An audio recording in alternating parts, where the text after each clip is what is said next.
Hey, I'm just going to take 30 seconds here to talk with you, check in to see how you've been liking the episodes of the podcast. If you find that the podcast episodes resonate with you, if they make sense to you, if you've been enjoying them, that's great. I'm really happy. And so I want to tell you about how you can learn more about me and working with me. The best place to find me is on my website, which is www.juliephillipshatch.com. And there you can read more about me. There's a link where you can buy my book if you'd like, A Parenting Revolution for Higher Evolution, Raising Resilient, Responsible, Compassionate Kids from the Inside Out. There is also a link for the quiz to find out the personality type of your child, which is the quiz for the element type of your child, which I talked about in the first few episodes of the podcast way back in September. There is you can read my blogs. I have blog posts. So there's stuff to see on my website. And there's a way that you can set up a time to talk with me if you want. You can send me an email and we can figure out a time that is mutually agreeable for us. Or you can go to the Calendly link and we can set up a time. And really, we just start out with having a conversation because I would love to hear about what you're struggling with, what your questions are. Because this parenting thing, with all of the worries and the doubts and the not sure what to do and the stresses, it's not easy, and you don't need to do it alone. So I'd be happy to talk with you, just have a conversation with you. And then from there, we can decide if you want to do one-on-one sessions or a parenting program or a number of things that happen after that. But to start with, you want to go to juliephillipshatch.com. And I'm so glad that you've been listening to my podcast. Thanks.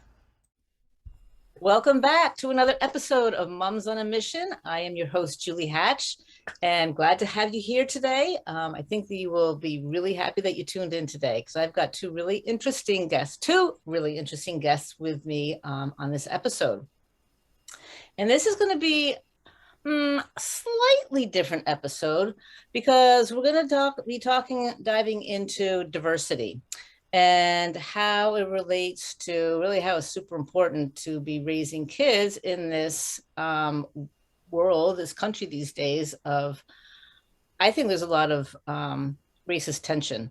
And so diversity is obviously a hot word. So we're going to talk about it, especially in terms of, these are both mothers, in terms of kids and parenting and raising kids in a diverse world is what I'm going to say, but we're going to see what these two have to say. So I've got two of these ladies here. We have Misasha Suzuki Graham. She is a graduate of Harvard College and Columbia Law School, and she's been practicing litigator for over 15 years and is passionate about diversity, equity, and inclusion in the legal profession, as well as in her communities. She is a facilitator, writer, and speaker regarding issues of racial justice, especially with regards to children. She's also the co-author. These two are both co-authors. They wrote together a book called Dear White Women, Let's Get Uncomfortable Talking About Racism. And they're co-hosts of the Dear White Women Social Justice podcast. Misasha, who is biracial, she's Japanese and white, is married to a Black man and is the proud mom of two very active multiracial young boys. They live in the Bay Area of California with a largely indifferent cat.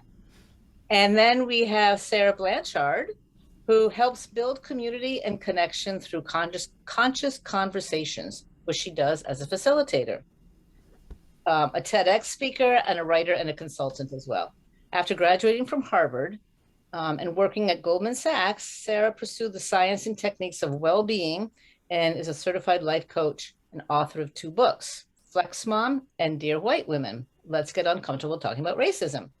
And she's a co-host of Dear White Women, an award-winning weekly podcast. Sara is biracial and she's Japanese and white, and is married to a white Canadian man and is raising their two white presenting girls to be compassionate, thoughtful advocates. And they live in Denver, Colorado with their dog. So you guys have amazing backgrounds. Welcome to the show. I'm really glad that you're here. And you really have very, very impressive backgrounds. So I'm curious, first, I want to know if you guys both met at Harvard, but really about how you guys got into what you're doing first, and then how you got to write got into writing the book that you wrote. But first, really about how you got to what you're doing now, because it's such important work. I imagine it's not easy, it's challenging. So whatever you can say about how you got here, what your stories are. So yes, we did meet at Harvard. We met 25 years ago when we were undergrads.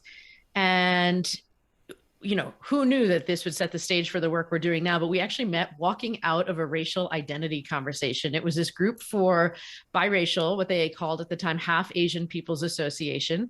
And so we met in the hallway there and wound up just talking and have been the best of friends, long distance best friends through most of it ever since.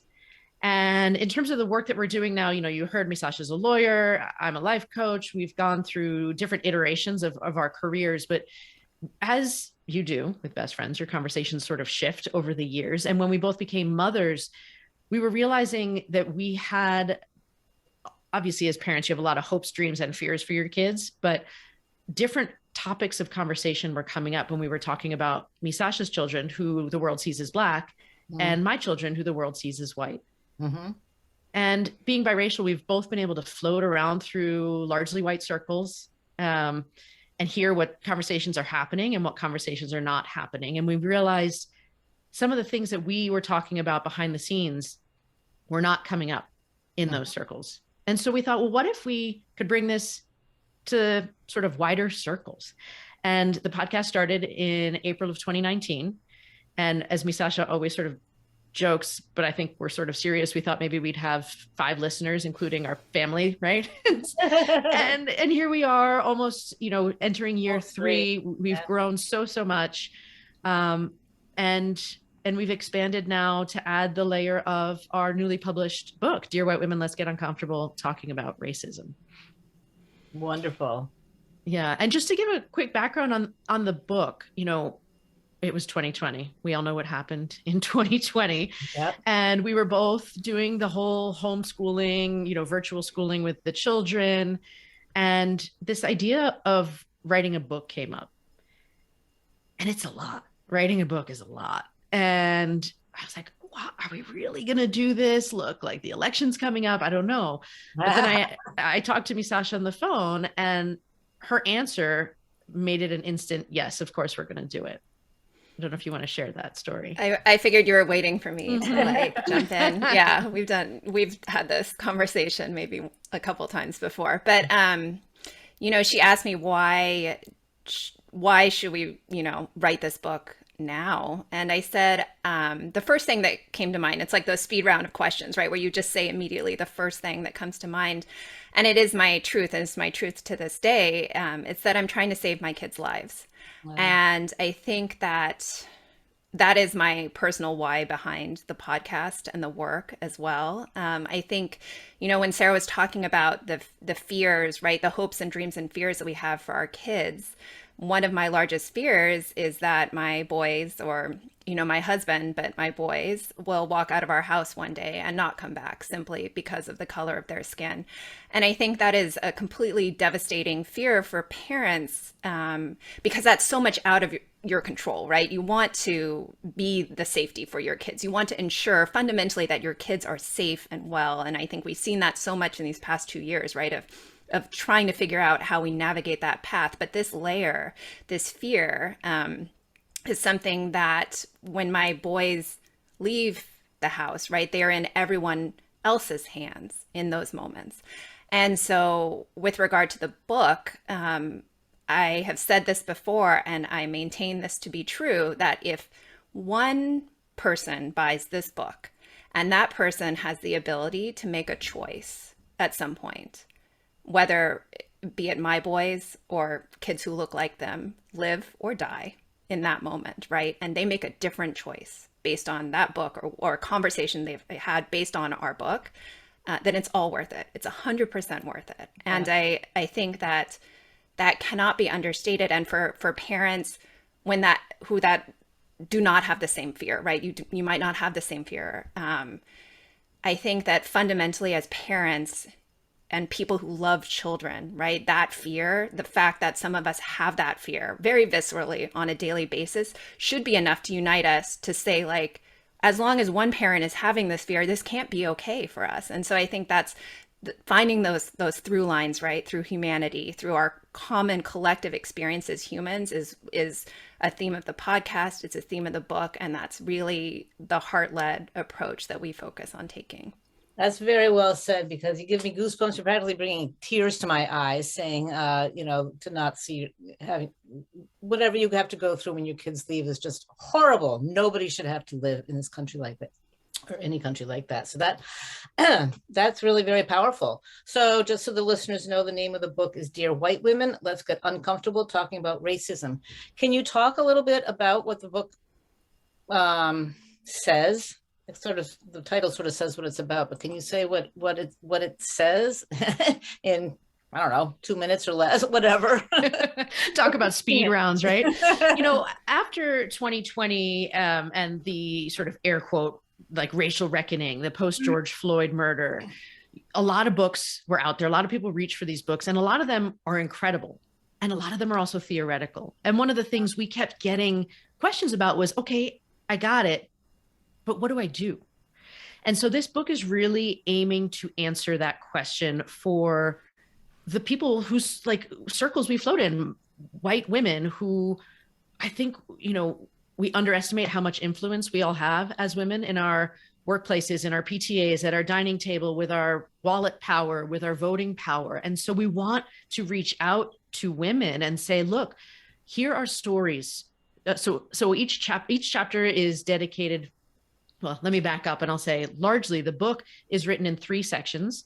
One is being white in America. The second section is on being Black in America. And the last section is on being a non-Black person of color in America. And within each of these sections, we tackle some of the most common, what we call pain points, this idea of, well, I don't have white privilege. I need to understand that. Or I'm not racist. Or Black Lives Matter, Blue Lives Matter. We sort of go through all of these things we were hearing about, what do I do in this scenario? And in each chapter, we make sure that you have a story so you understand and your heart is activated to understand what someone else is going through. Yeah. And then we make sure we have a learn section where we're explaining some history about why we are where we are as a country. And then we wind up with each chapter with an act section. So now that you know what you know, here's what you can do differently. And what we want to say is you can do things in our daily lives, in your instant, you can make these changes starting tomorrow. They're not things that are huge and grandiose, because racism is a gigantic problem, but we can start tackling it immediately if we in our daily lives, and that's what we really focus on in this book. That's really important to have. What can we do? Because it is, like you say, it's such a monumental, what is my little nice comment to somebody going to do? But so you got practical, real, concrete things that people can do and make a difference. And it does, I'm sure it does make a difference too.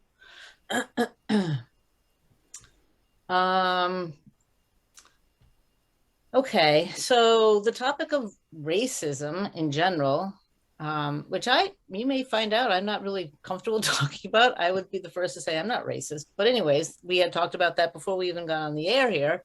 Why is even the word racism so scary? Why does it, I had said to you, I feel like I push somebody's buttons. You never know who's going to be really racist and who has different opinions than me. And so why is this? And what do we do about it? How do we deal with racism? I think that's a great question, because I think when we have just been not taught to talk about race, right, and racism. And I want to first state that it's not comfortable for anyone, I think, talking about racism, right? Fundamentally, it is uncomfortable. And as we were working on the subtitles for this book, right, my husband was saying, it's uncomfortable for everyone. And so I think we shouldn't expect it to be comfortable, because if you think about how we've been conditioned to talk about race and in this country, let alone racism, right? It's very different. Like if you think about what is your first memory, right? Of recognizing someone's race, and who that adult who you said that to in that moment, what was their reaction, right? Was it to be like, oh, we don't notice those things, or, we don't see color, or that's not what we talk about, right? It's largely been that, I think, for a variety of generations, right? And it is only sort of maybe our, the kids right now who are getting a different message about race and racism. So I think when we've been so conditioned to not talk about it, right, to want to see past it, to really, and not look like, because racism is such a systemic problem in this country, right? It is built into the foundation of our country in all of, those sort of pillars of society. I think it becomes overwhelming to a lot of people then too, right? Not only were we not taught to talk about it, but then it's this gigantic thing that, you just sort of throw up your hands and say like, okay, well, I don't know what to do, right? And so I think that those two factors, right, are really what keep us from moving forward. And I think a lot of times, it's also a little bit tied to critical thinking. I think when I think about, we accept a lot of things because it's always been that way, right? But why has it always been that way? And I've been really thinking about asking that question a lot, right? Because I have a 7-year-old and he asks why all the time. And, it drives me nuts a lot of the time because I'm continually answering why. And I get to the point, where I say, because I said so, right? Which is sort of the parent equivalent of, because it's always been this way. But as adults, that we are not encouraged to ask that question. I think we are, it's sort of the opposite is true. We are encouraged to just say, oh, well, it's, it's been this way, it's going to continue being this way. But I think when we do that, we continue to just let the inequities continue, right? And you can see sort of that this pattern exists, but also we're not taught that history in school largely. We have been taught, and, I was just reading an article today about the first woman who was ever in Congress, and she was in there for a very short amount of time in 1922, and she was also the last congressional slaveholder, right? And those two things are, I never knew, right? Never learned in school. And so I think there's so much of the history that we don't understand, right? So we've got this, we're told not to talk about race. We see it as this gigantic problem, and we don't understand how we got to this point in 2022 based on all of the history that we never learned. So there's a lot of knowledge that we're missing, right? And then there's a lot of sort of social cues that we have not been given. So I think that some of this is all to say, right? It is okay to feel uncomfortable, right? We have been conditioned to feel uncomfortable, but I think the question is now, where do we go from here, right? Because now that we've acknowledged all of those things to be true, I think we also need to give ourselves grace that we're going to mess up along the way, right? We are going to say things that are incorrect. And, and I mess up with my kids all the time. I would like to say that first and foremost, and that's a great thing, right? About, and Sarah and I talk about this a lot on the podcast too. It's not a one and done conversation, right? You have the ability to, especially with kids, right? To have this conversation tomorrow, again, when they ask you a question, and they ask you about something you've seen in the news and you don't know, you freeze, right? You have no idea how to answer this. And depending on the age of your kid, you can say, I don't know, right? Let's look it up together. Or I don't know, that is a great question. Thank you for asking that question. Like, let me do some research. I need to do some research on my own and get back to you. But I think that it is that natural impulse to want to shut down and avoid these conversations that we need to actively, right, struggle against. Yeah. I have all kinds of things that I want to bring up. And I feel like I'm really, really simple because I think, well, not obviously it's a big deal, but why? I just can't believe that where we're at, that we have not progressed further, that we still have this kind of racism. We still have these attitudes. And I know generations ago, my grandfather was a terrible racist, but eventually it went away. I mean, down by the time it got to my generation. And I don't know if this is true. It seems to me that it starts with the parents. Kids learn from their parents, and eventually they learn from the world outside of their parents. But for those first few years, and for the first most formative years, they learn from their parents. So what if all parents could get rid of their racist attitudes and just teach what we want them to to understand. Yeah, I think that's where we're at right now, which is, because it is uncomfortable, but it's something that is something that, at least the way I look at it, it's not like something that I will ever get rid of. It's something that I have to constantly question. Mm-hmm. And so when children inevitably come up with some reason, right? Like Misasha, you were saying that the kids ask why this, why that. My whenever they can talk, what are they, 2, 3, when they start asking for crayons? Daughter had asked for the skin color crayon, for example, when she was really little. This was like just when the Crayola boxes were huge. They didn't have the skin tone crayons. And I just had this moment of like, what do you mean by that? And then we pulled up our shirt sleeves and held them next to each other. And we're like, well, this is my skin color. This is your skin color. They're a little bit different. And daddy's skin color is probably a little bit different too. So what do you mean when you say you want a skin color crayon? What are you looking for? That's one way to handle it. I'm not saying that was the best way or the right way. That was how I handled it. But I could have also very easily been like, here it is, and just given them whatever I thought that they meant. Or done the equivalent of what our parents' generation would have done, which is like, shh, we don't talk about race. And I think by shifting our sort of approach towards it from one of silence or not acknowledging our races, and racism is existence, to one where we know that, for example, being white is also a race. Yeah. Right. I think that's something that we've, and I don't want to derail this part of the conversation. We'll come back to that white part, but like, that we each have a race, that we want to have these conversations with our kids. We want to notice patterns with our kids about who's on TV, what books we have, who are you playing with on the playground, who's at our dinner table, how do we go to, different doctors or dentists, like just being mindful about the community that we're building around our children and for ourselves, I think goes a long way towards starting to shift the narrative from one of ignoring it to one where you are constantly questioning, why is this the way it is right now? To come back to the thing I put a pin in, the reason I said that about white being a race is because, our platform is called Dear White Women. And the biggest question we get is, why is it called that? And then other times people say, that's racist. You're calling people white. And so there's a whole range of understanding in this country about what we're intending to do, right? And I think I just want to sort of say it out loud that if we're comfortable calling people Asian or Black or Native American, we ought to also be comfortable saying white. Yeah. And understand what those stereotypes are and look at how that has shaped our lenses are as well. That's what it is stereotypes and lenses and how we see the world. But stereotype it's like labeling. Stereotype that's a key word there, I think, in the conversation.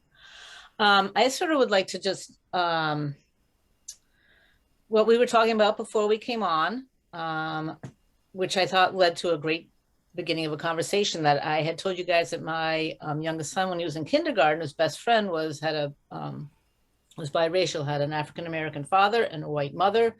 And I said to you guys, he would describe his friend and never did he say anything about his skin color, because I thought he didn't see it.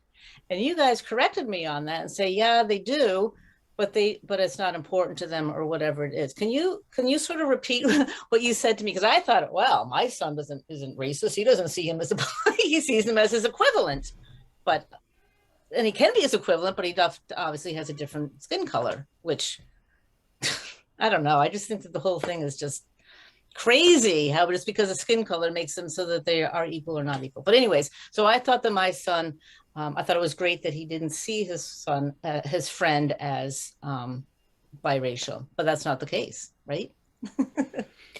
One of the statistics that Misasha knows I love pulling up and talking about when we talk about kids is that studies have shown that children as young as 6 months old are differentiating or able to differentiate between the looks of their caregiver and the looks of other people. And that progressing to sort of 3 and 4 years old, around 4 and 5, children are showing peak expressions of racism where they're differentiating their playmates based on the color of their skin often. And that can be shocking until you sort of experience what I've seen when I, have been at different playgrounds where some kids say, well, I can't play with you, your skin's too dark, or I can't give you the swing. Kids are noticing. And the same way that, your children are noticing the different color crayons they want, green, they want brown. Of course, they notice that people look different. So I think from a young age, it's really important for us to notice things with our children. Well, I'm not saying assign value. I'm just saying we notice the difference in human beings, because you talk about how tall someone is, or how fast someone is, or how long their hair is, or what color their eyes are. We talk about human difference, and we shouldn't shy away from noticing people's difference in skin tone as well. Yep. And I think to add on to that, as well as a parent of kids who are multiracial and are seen as Black from a very early age, and I know this is not unique to just my household, right? We have taught my boys to be very proud of their skin color, right? So, and I've heard that from a lot of parents in the area where we live, actually, where they were saying, "Well, I teach my kids to be colorblind. Isn't that what we should be doing, right?" And actually, when I've spent this time, and other families have spent this time, really teaching and instilling pride in our kids based on the color of their skin, because they won't necessarily see that or feel that from the world around them, then to say colorblind is really negating a large part of their identity in that way. So instead of colorblind, I think it was Colin Seal, Sarah, who said color kind, and really understanding and appreciating the differences in color, because my younger son was so happy when he found a skin color crayon. He went through all the crayons in his classroom and settled on tan as being the closest to his skin color. And to be able to celebrate that in class is a huge thing, right? That he was not made to feel othered because of that, because we were just going to ignore those differences. Yeah, that's such a really good point. And like I said before, I think that's progress, as we want to talk about it, not just pretend that it's not there. Do you find that, because you guys have you have a lot of different races behind you, we're speaking primarily about Blacks, I think. Do you see that it's not as much of a problem, but is it as much of a deal for the Asian? Or you're not Latino, I don't think, or the Latinos or other, you think that it's hardest for African Americans? I think that without understanding the Black experience in the United States, like we don't understand sort of the fundamentals of racism in the United States, right? Because I think that slavery and our country's founding sort of go hand in hand. So I think that to understand the Black experience in America, and to understand that Black history is American history, is really important for understanding systemic racism in this country. But I do think that it is really important to understand how other groups, and that's why we devoted the whole third section of our book to understanding, the different challenges that other underrepresented groups in this country face. And for Sarah and myself in particular, both being daughters of one Japanese immigrant parent each, the resurgence, not the start, but the resurgence of the Asian hate and anti-Asian sentiment that came up around COVID was very personally impactful for us. And I think created a lot, we talked about it in depth on the podcast, and really got very personal about the history of the Asian experience in America, and how, the Chinese Exclusion Act was the first act that was passed that ever excluded one nationality of immigrants from the United States, right? But a lot of people were sort of seeing this resurgence or in Asian hate and saying, oh, this is a new thing. But it's not. It's actually also been from our country's founding, and how we see immigrants in this country, and how do we treat Latinos or Hispanics as one gigantic block without recognizing, the variety of differences, and how Native Americans have largely been erased from our country's history. I think each group, understanding the Black experience in this country is crucial to understanding, the rest, but each separate group has its own issues of marginalization in this country. Yeah. Interesting. Yeah, I'm sorry that I haven't read your book yet. I certainly will, because I just feel I'm probably ignorant. I just am amazed that there's as much racism as there is in the country. It just doesn't make sense to me. But obviously I'm a white girl, so you know, I don't know. So I'm going to read your book and I'm going to listen to your podcast, and I think that is really important. So back to kids. Do you have anything to say in general about what you've talked about?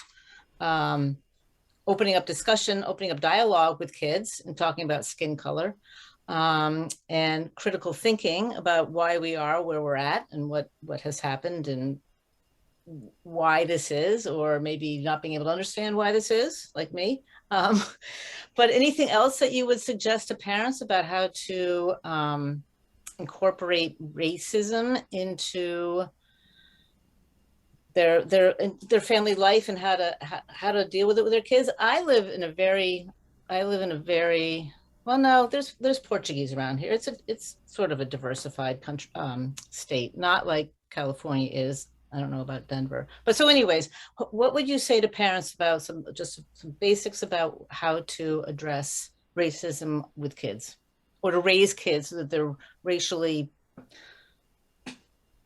loving? I don't know. They see everybody as equal.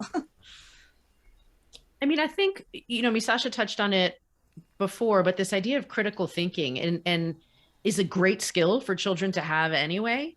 And I think it's something that Misasha, if you want to talk about the I Notice game that you play with your kids, I think that is a really helpful one. And we can talk a little bit more about other stuff after, but I think that's the foundation.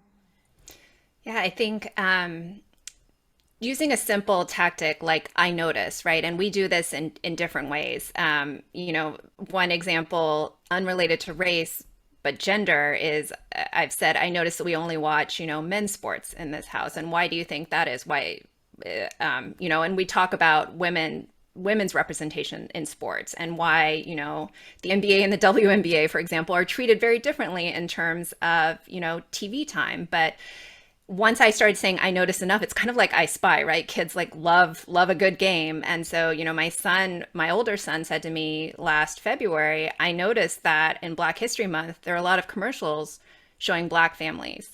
Do you think that's going to continue past Black History Month? And, he was 8 at the time, and he noticed that. And I think that is really telling, right? Kids pick that up and they start to notice. They start to notice why, why we live in certain places, or why certain signs say certain things, or why we only watch, we've noticed that on HGTV, it seems to be that there are only white renovation professionals. Why is that the case? And so, on very, very simple things like, and especially, Julia, like you were talking about being in a somewhat homogenous area, media is a great way, and books, like who are your kids seeing and reading about? And also I want to asterisk the books thing, because it's really important to, when we're thinking about books, because I hear a lot of parents say, oh, I got this book about Rosa Parks, or I got this book about the civil rights movement. It's really important to show diverse kids doing just everyday kid things too, right? It's not just a story of slavery,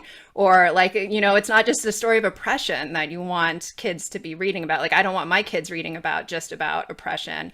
But it's also important, if we're really getting to that equal space, right, that we see each other as equals and see each other being kids together, right, and doing the same things. Yeah. The one other point I would make, and this really is an uncomfortable conversation, but I think it's actually really important, if wherever it is you are in the journey, if you have started to talk to your children about difference and noticing, I think at some stage pretty early on, earlier than you'd like to think, it's really important to emphasize to your children never to use the N-word. Like, you have to teach them what it is one time and one time only. And then you basically, whether it's in song, TV, like as a white person, as a non-Black person, basically nobody should ever say that word. It is there. And then children need to understand its history. They need to understand that it's tied to slavery and people owning people and power, and that basically there's no word that will cut down another human like that word. Like, there's no equivalent word that people can use to talk to or about white people. And so I remember having had that conversation with my kid in young elementary school, and by 3rd grade she had come home saying, Mom, so-and-so was called the N-word at school today. And he was crying, and I said, we need to go talk to the teacher together, because he was afraid that she wouldn't believe him.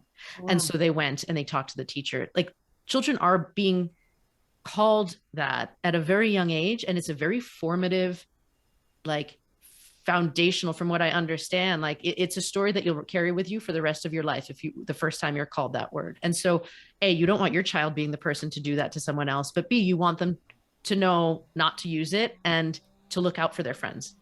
Yeah. So I think we do need to have that conversation with our children pretty early on.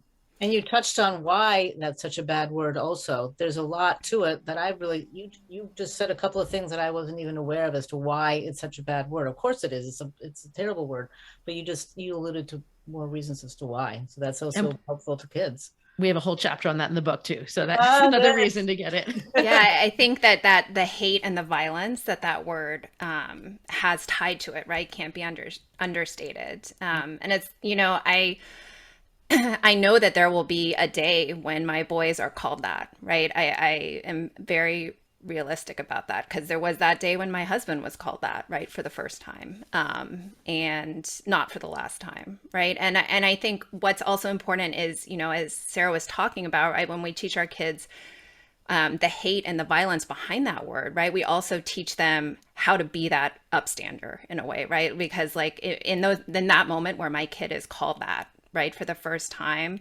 I have heard stories where a kid's called that for the first time and no one comes to that kid's defense, right? No one says anything.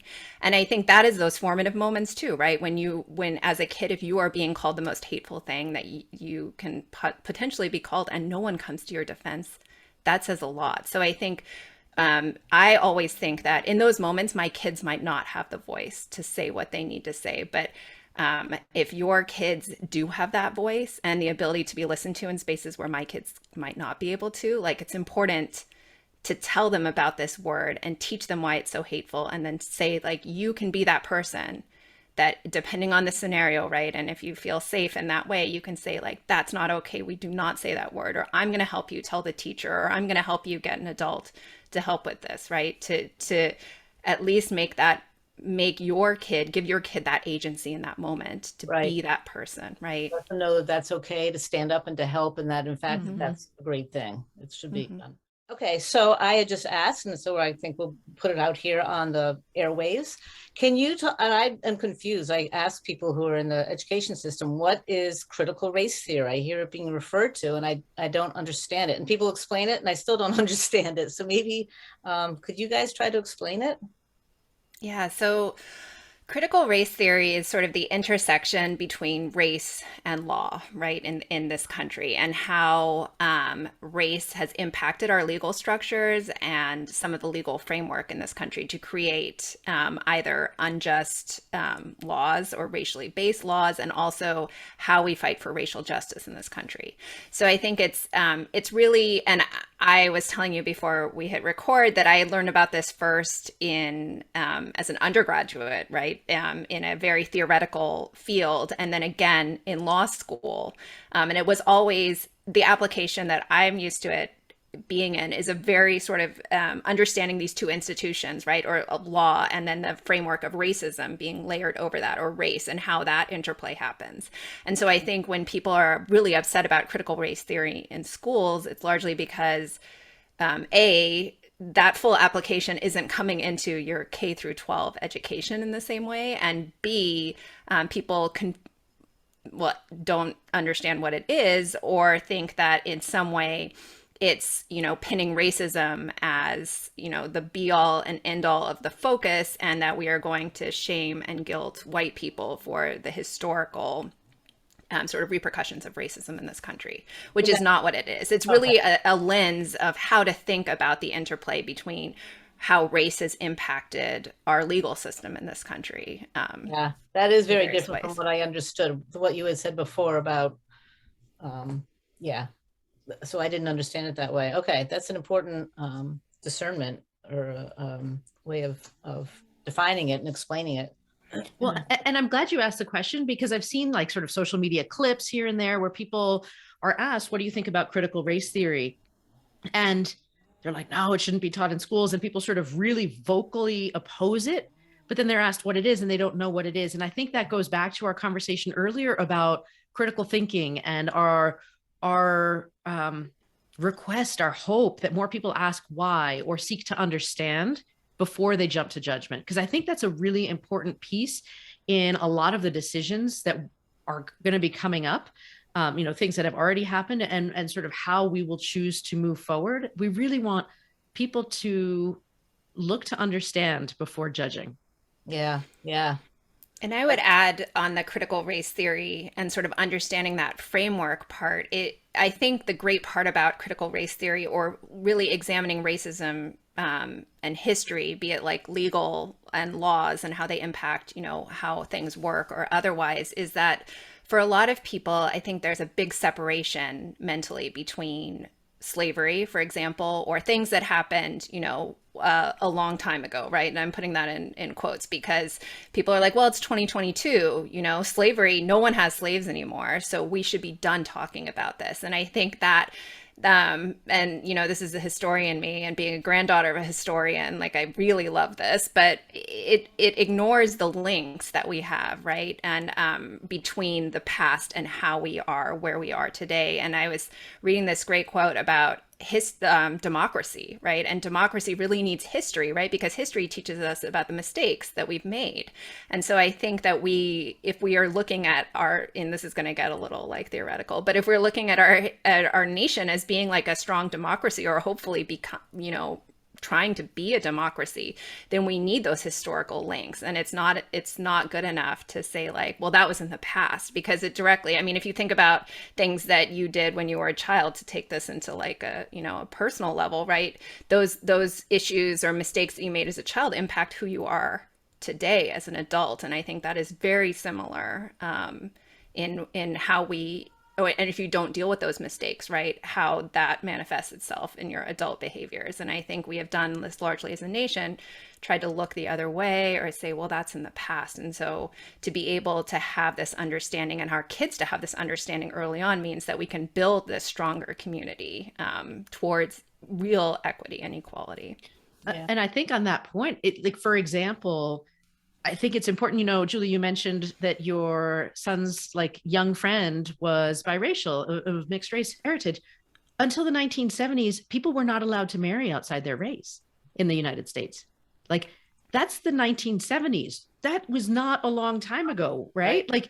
So we have to remember that, for example, now we might be seeing changing demographics and people might be up in arms about it, but it's only because we were only recently legally allowed to do this. It's not some big conspiracy or some fearful thing. It's just that we've changed the laws. Yeah. And so we have to keep that in mind, that these things are not, forever ago. What our grandparents, if you think about the conversations our grandparents had around the dinner table, if you look at each demographic, they would be very, very different in the United States if you go back to that generation, about what they were allowed to access, what forces they were fighting against, what their resources were, all of that. And that's our grandparents' generation. It's not far along. Not long ago, right? People probably know our grandparents.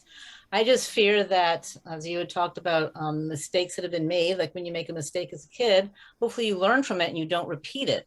I think that this country is repeating its mistakes. They're not learning from their mistakes. And I don't even know if you want to get into this, brought to mind about this whole voting stuff that's coming up, and people being, what's happening with how much voting is accessible to various different kinds of people. I just feel like we haven't learned from any mistakes at all. Well, that's an over broad statement, but we haven't learned a whole lot from the mistakes that we've made, or we seem to be making the same mistakes. And maybe that's not true. You guys would know better. You're living it. Are we learning a little bit from our mistakes? I think it's important to remember that in our country's founding, right, voting was really designed by white male landholders to keep white male landholders in power. And P.S., a lot of them owned slaves too. And so our voting rights in our country were originally crafted around that. And then when we think about expansion of the vote, I think it is so important when we think about a democracy, right, to have everyone have that say. But the problem is that when we think about restricting the votes, and then Sarah knows I can get like on a big soapbox about what, because like the lawyer in me really loves this question, because I'm like, I think people really misinterpret the Constitution, misapply the Constitution, do not understand sort of the fundamentals of our history to understand why voting rights and accessibility to vote has been so unequal in this country. And so why it is so important to ensure and fight for that equality today. But I think that goes back to what we didn't learn in schools, right? And how we were taught that, for example, there was a big push to get, we just celebrated a couple of years ago the 100th anniversary of women's right to vote, right? But that was really a huge asterisk because that was white women's right to vote. Yeah. And, women of color, Black women didn't get the right to vote till the Voting Rights Act in 1965. And so I think that we have always treated groups separately. And if we are really looking at getting to that equal nature, we have to look at voting rights as a whole and not rely on little bits and pieces of our country's history, which were really designed to favor certain groups of people, to have that be the reason why we're going to restrict access in certain ways now. So I mean, seriously, I could go on for an hour and I won't, because your listeners may be rolling their eyes, but I think it's really important. Oh, it's really interesting. But it's really important to ask why, right? Why are certain people using certain parts of the Constitution, for example, to justify restricting access? Yeah. I think it goes back to that question of why and the history that we didn't learn in schools, right? So if you ask that, if you're listening to something and something doesn't seem right, but you don't know why, like it's really important, I think, to look for the history, right? It is out there. It might not be easy to find.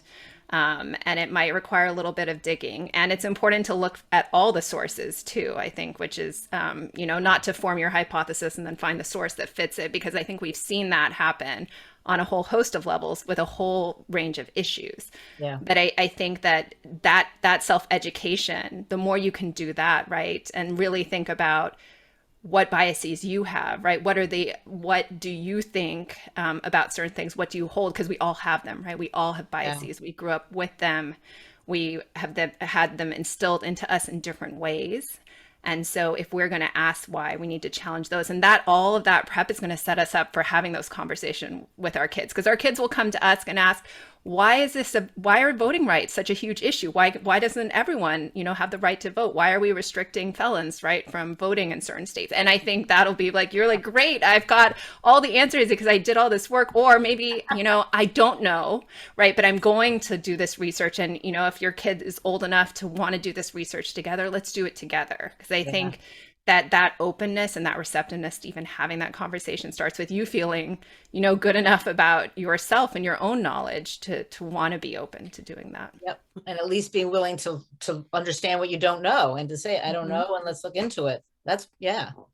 Well, and with kids nowadays, they're like sponges, and they are seeing this world change, and they have like unprecedented access to technology as a generation. So they're going to be hearing the news more than, say, I did growing up, right? Unless I was sitting by my dad's TV's news station or reading the paper, I wasn't getting the news in the same way. So many children have access to devices and the internet that these questions might be coming at you fast and furious, more so than you're prepared for. And so to be able to say either, I've thought about this, or I'm not sure, let's look it up. I mean, I think these are all really good ways to make sure that you're maintaining that connection and relationship with your children and that open communication. Yeah. And that you're not sort of burying your head in the sand, because they will form opinions. It's just a question of whether you want to be part of that or if you're going to not play a part. Yeah, it's important to play a part, because we have the ability to have a positive influence and a positive impact on our kids, and hence the world, I believe.